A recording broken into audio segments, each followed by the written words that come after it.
Hi friends. தமிழக தேர்தல் அதிகாரி அர்ச்சனா பட்நாயக் வெளியிட்ட 6 கட்டுப்பாடுகள் என்னென்ன அப்படின்ட்டு இந்த வீடியோவில் பார்க்கலாங்க. தமிழகம், புதுச்சேரி, அசாம், கேரளா, மேற்கு வங்கம் ஆகிய 5 மாநிலங்களுக்கான சட்டசபை தேர்தல் அறிவிப்பை தேர்தல் கமிஷன் மார்ச் 15 வெளியிட்டாங்க. புதுச்சேரி, கேரளா, அசாம் மாநிலங்களில் இந்த மாதம் ஏப்ரல் 9ஆம் தேதி தேர்தல் நடந்து முடிஞ்சிருச்சு.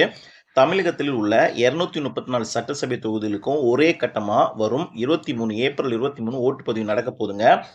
தமிழக தேர்தல் களத்தில் 3579 ஆண்களும் 443 பெண்களும் ஒரு திருநங்கை 4023 வேட்பாளர்கள் வந்து களத்தில் இருக்கிறாங்க. இதுவரை இல்லாத அளவுக்கு இந்த தேர்தலில் திமுக, அதிமுக, தாவேகா, நாம் தமிழர் கட்சி என 4 முனை போட்டி ஏற்பட்டிருக்கு. திரு ஸ்டாலின் அவர்கள் கொளத்தூர் தொகுதியிலும், எடப்பாடி வந்து இடைப்பாடி தொகுதியிலும் போட்டிடுறாங்க. தாவேகா தலைவர் விஜய் வந்து திருச்சி கிழக்கு மற்றும் பெரம்பூர் தொகுதியிலும் போட்டிடுறாங்க. நாம் தமிழர் கட்சி தலைமை ஒருங்கிணைப்பாளர் சீமான் காரைக்குடி தொகுதியிலும் போட்டியிட்டு இருக்காங்க. தமிழக தேர்தல் அதிகாரி அர்ச்சனா பட்நாயக் வெளியிட்ட 6 அறிக்கைகள் என்னென்ன ஒன்றுனா பார்த்துடலாங்க. 1. சட்டசபை தேர்தல் ஓட்டுப்பதிவு காலை 7 மணி முதல் மாலை 6 மணி வரை நடக்க போகுது. இன்று மாலை 6 மணியிலிருந்து ஓட்டுப்பதிவு முடியும் வரை தேர்தல் தொடர்பான பொதுக்கூட்டம், ஊர்வலம் நடத்தக்கூடாதுங்க.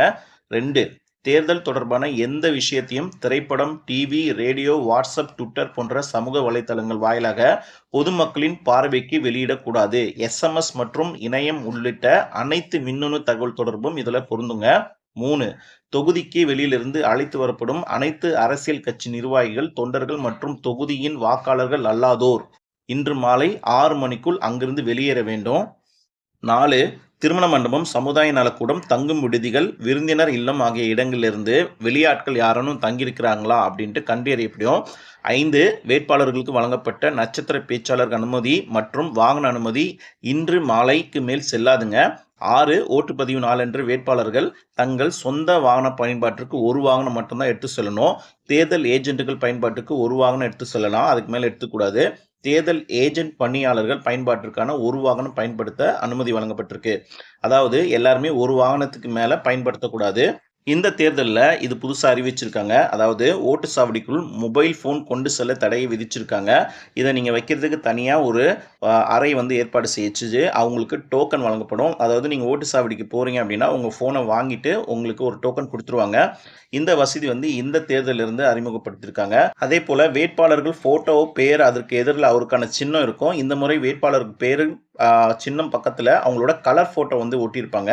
தேர்தல் பணியாற்றும் ஊழியர்கள் ஓட்டளிக்க தபால் ஓட்டு வசதி இருக்குதுங்க. அதே போல் இந்த தேர்தலில் அத்தியாவசிய பணிகளில் ஈடுபடும் மின்வாரியம், போக்குவரத்து துறை, தீயணைப்புத்துறை, ஆம்புலன்ஸ், சுகாதாரம், குடிநீர் வழங்கும் துறைகளுக்கு சேர்ந்தவர்களுக்கும் தபால் ஓட்டு அளிக்கிறதுக்கு வாய்ப்பு இருக்குங்க.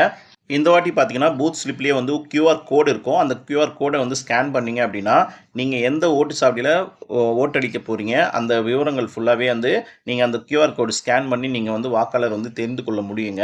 இந்த 4 பாயிண்ட் தான் இந்த வாட்டி தேர்தலில் புதுசாக அறிவிச்சிருக்காங்க. ஃபோன் கண்டிப்பாக எடுத்துகிட்டு போக முடியாதுங்க. உள்ளே நுழையும் போதே உங்கள் ஃபோனை வாங்கி வச்சுட்டு டோக்கன் கொடுத்துருவாங்க. மொபைல் ஆப் மூலிமா நீங்கள் எந்த வாக்குச்சாவடியில் ஓட்டளிக்க போகிறீங்க, உங்கள் பாகமெண் வரிசை எண்ணை வந்து நீங்கள் தெரிஞ்சுக்கலாங்க. அதோட லிங்க் வந்து நான் டிஸ்கிரிப்ஷனில் வந்து கொடுக்குறேன். ஓட்டர் ஐடி தவிர மற்ற 12 ஆவணங்கள் வந்து நீங்கள் ஓட்டு போடும்போது எடுத்துகிட்டு போகலாம். ஒன்றா சொல்கிறேங்க. Aadhaar card, driving licence, PAN card, passport, bank passport புக்குக்கும் நீங்கள் வந்து செல்லுபடியாகும். பேங்க் பாஸ்புக்கில் உங்களோட ஃபோட்டோ கண்டிப்பாக இருக்கணும். அது வந்து போஸ்ட் ஆஃபீஸில் இருக்கலாம், இல்லை பேங்க்கில் இருக்கலாம். பட் வந்து பேங்க் பாஸ்புக்கில் உங்களோட ஃபோட்டோ கண்டிப்பாக இருக்கணும். MNREGA ஜாப் கார்டு இருக்கலாம். ஹெல்த் இன்சூரன்ஸ் ஸ்மார்ட் கார்டு இருக்கலாம். பென்ஷன் டாக்குமெண்ட் உங்களோட ஃபோட்டோ இருக்கணும். Central government, state government, public limited, PSU employee ID card இருக்கலாம். MP, MLA, MLC ID card use பண்ணிக்கலாம்.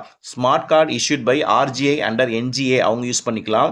UDID unique disability ID card வந்து பயன்படுத்தி நீங்கள் use பண்ணலாம். மொத்தம் 12 அடையாள ஆவணங்கள் வந்து நீங்கள் பயன்படுத்திக்கலாங்க. வரும் 23ஆம் தேதி சட்டசபை தேர்தல் அன்னைக்கு ஒரே ஒரு நாள் மட்டும் முதியோர் மாற்றுத்திறனாளிகளுக்கு இலவச பஸ் பயணம். அதாவது முதியோர்னா 60 வயதுக்கு மேற்பட்டோர் மாநகர பஸ்ஸில் பயணம் செய்யும்போது ஏதேனும் வயது சான்று அப்படி இல்லைன்னா அவங்களோட வாக்காளர் அடையாள அட்டையை காண்பிச்சு பயண டோக்கன் அளிக்காமல் பயணம் செஞ்சுக்கலாம். மாற்றுத்திறனாளிகள் மற்றும் பார்வை குறைபாடு உள்ளவர்கள் வந்து ஓட்டு போட வாக்காளர் அடையாள அட்டையை காண்பித்து பயணம் செஞ்சுக்கலாம். இது ஒரே ஒரு நாள் 23ஆம் தேதி மட்டும்தாங்க இந்த சலுகையை வந்து கொடுக்குறாங்க. நீங்கள் ஃபஸ்ட் டைம் ஓட்டளிக்க போகிறீங்க அப்படின்னா ஓட்டளிப்பது எப்படி அப்படின்னு சொல்லிடுறேங்க. ஃபஸ்ட்டு டைமு காலையில் 7 மணிக்கு ஸ்டார்ட் ஆகும், மாலை 6 மணிக்கு முடிஞ்சிடும். காலையில் 7 மணிக்கு நீங்கள் போகிறீங்க அப்படின்னா ஓட்டுச்சாவடிக்குள் நுழையும் முன் வரிசையில் இருக்காங்க அப்படின்னா நீங்கள் லைனில் ஃபஸ்ட் க்யூவில் நிற்பீங்க. ஓட்டுச்சாவடிக்குள் அலைபேசி அனுமதி கிடையவே கிடையாது. அதனால் தேர்தல் பணியாளரிடம் சுவிட்ச் ஆஃப் செய்து உங்களோட ஃபோனை வந்து நீங்கள் கொடுத்துருங்க. பின்னர் அதற்கான டோக்கன் வந்து உங்களுக்கு கொடுப்பாங்க. அந்த டோக்கன் வாங்கி வச்சுக்கோங்க.